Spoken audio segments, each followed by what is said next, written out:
So, Joy, this is a hard thing for me. I covered this last week and yesterday on my show.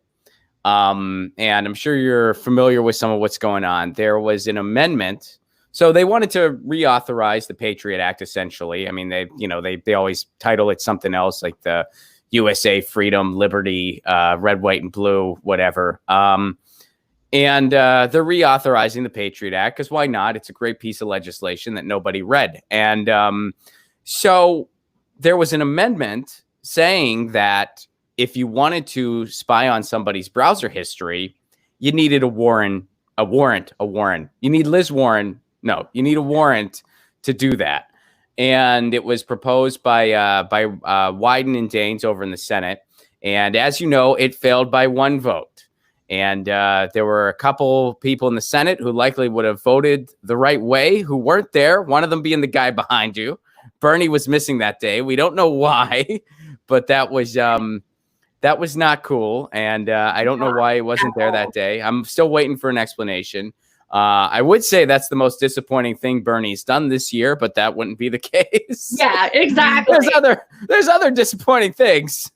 Disappointing, putting it lightly. But anyway, he wasn't there. Still don't know why, but he likely would have voted. So what happened was it went back to the House. Now, Nancy Pelosi, who I'm not a fan of, but Nancy Pelosi, because she's Speaker of the House, had the authority to basically just tack that amendment back on, get it through the House, send it back to the Senate, where presumably, some of the folks that didn't vote the first time would vote this time, and we'd get it through. So we had a second chance, basically.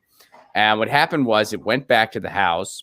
There was a ton of public pressure on Nancy Pelosi. It looked like she was going to do it. Things were looking good. There was a big day of activism orchestrated by a couple digital rights organizations, Fight for the Future, which we had Dayton from Fight for the Future on the show yesterday, Free Press, Demand Progress. They were all associated with this. The ACLU pushing for this to go through, this amendment to go through to protect our browsing history. And, well, guess what? It got gutted by Adam Schiff. So here's what happened. Wyden pulls support for privacy amendment after Representative Adam Schiff downplays impact to the New York Times. So basically, Adam Schiff gutted this amendment. Here's what I have to say about it. Here's what I said. I think this summarizes it best, because I found out about this last night, late at night, and I was so mad. Adam Schiff gutted the amendment. I've been saying this for several years now. Adam Schiff is a grifter's grifter. He is the snake's dung. He puts on an anti-Trump show for the suckers who follow him while expanding Trump's spying powers. I mean, this is the guy. And here's Fight for the Future statement. Fight for the Future, the organization that was behind the day of action yesterday, or one of the organizations behind it. And full disclaimer, to be totally transparent, an organization I have collaborated with when it comes to. I did too. You did too. Yeah, you did our net neutrality stream. That's right. We did a day of action for net neutrality. So they're bringing up, Section 215 of the USA Patriot Act. They voted on an amendment offered, and it fails to do so thanks to a major loophole added by Adam Schiff. Here they say, frankly, Schiff may be the biggest hypocrite in Congress. He constantly talks about how the Trump administration is dangerous and authoritarian, and he's right. But time and time again, he has done everything in his power to ensure that the Trump administration has essentially limitless domestic surveillance authority that can be weaponized to target immigrants, activists, journalists, and religious minorities. Adam Schiff, and he's done that time and time again. He has never seen a surveillance act, whether Trump's in office or anyone else, that he didn't like. He has expanded Trump's spying powers, and he's doing it again. He gutted the amendment that would have protected our browser history. And the manner in which he gutted it was he basically said, well, because this is a guy who has made himself a political celebrity thanks to Russiagate. This is a guy who he would, and I live near his district. I'm not in his district, but I live near his district. He doesn't do anything for his district. This guy would walk over a pile of dead bodies in his district to go flap his gums in front of a camera about whatever latest intelligence agency propaganda is hot that week. And a bunch of short-sighted people are lauding him as some kind of a resistance hero, even though he's, he's been on the side of every war. He's been on the side of every surveillance measure. And here he goes again, doing the exact same thing, talking about Trump's treasonous, Trump's public enemy number one, this and that. Oh, but I want him to be able to spy on you as much as he can. Either A, Adam Schiff is just a political theater actor, or B, he's just that completely clueless that he doesn't understand how basic policy works. So he's giving spying powers to this person who he's claiming is some dangerous authoritarian, which Trump is, by the way. But this guy is just a showman, and worse than that. And I mean, I've been saying it for years, and so many people, they're like, what's your problem with Adam Schiff? What do you mean?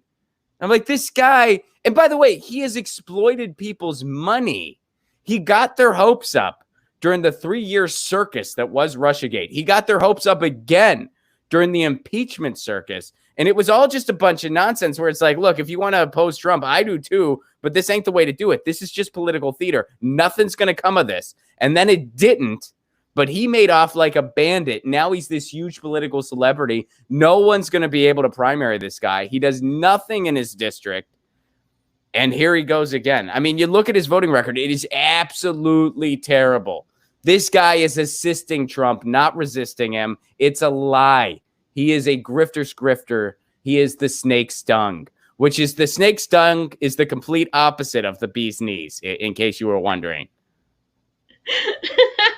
Yeah, I mean, I totally agree. I mean, I can't help but think of Pelosi anytime someone is kind of like that, just because they're like, oh, yes, queen, I'm the resistor. Yeah. And then they're like, oh, by the way, Trump, here's more money to fuck over the people.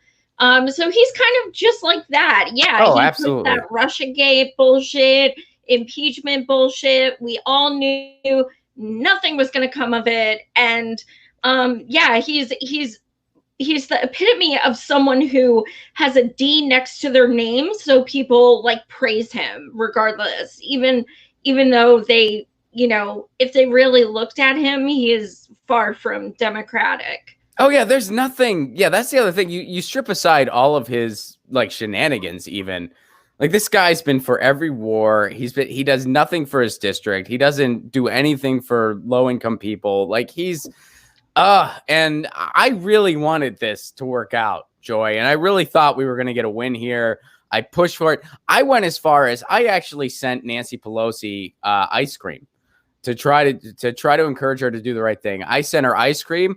I looked up her favorite flavor. It's Tears of Poor People, and I sent her a bunch of Tears of Poor People ice cream, just saying, look, we have our disagreements, and I'm still supporting your opponent, but please do the right thing here. Didn't work. And now she gets to just eat that ice cream in front of a camera later. So, man. I had Shahid on again last week, and, you know, people in the comments were asking, if I vote for you, do I get a voucher for free ice cream?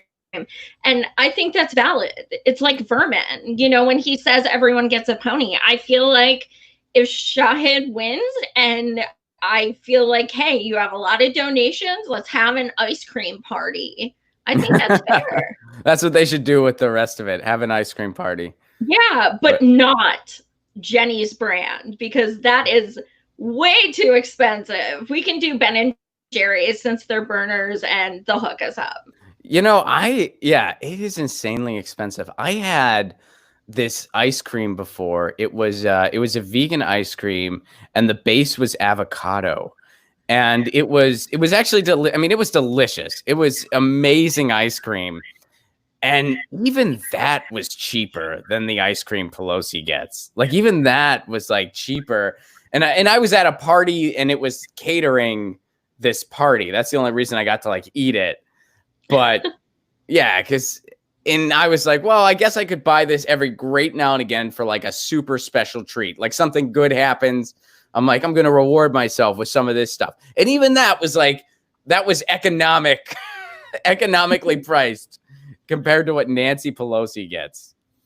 You know, speaking of ice cream, they're going to be, the government can go through your browsing history while they're eating ice cream. How do you like that? That's what happened. True. I mean, they can watch a lot of porn. I have some good stuff on there if they really want to, you know, learn about what I watch. You don't clear your browsing history? What's that? You don't clear your browsing history? How the hell do you do that? Are you serious? You don't know?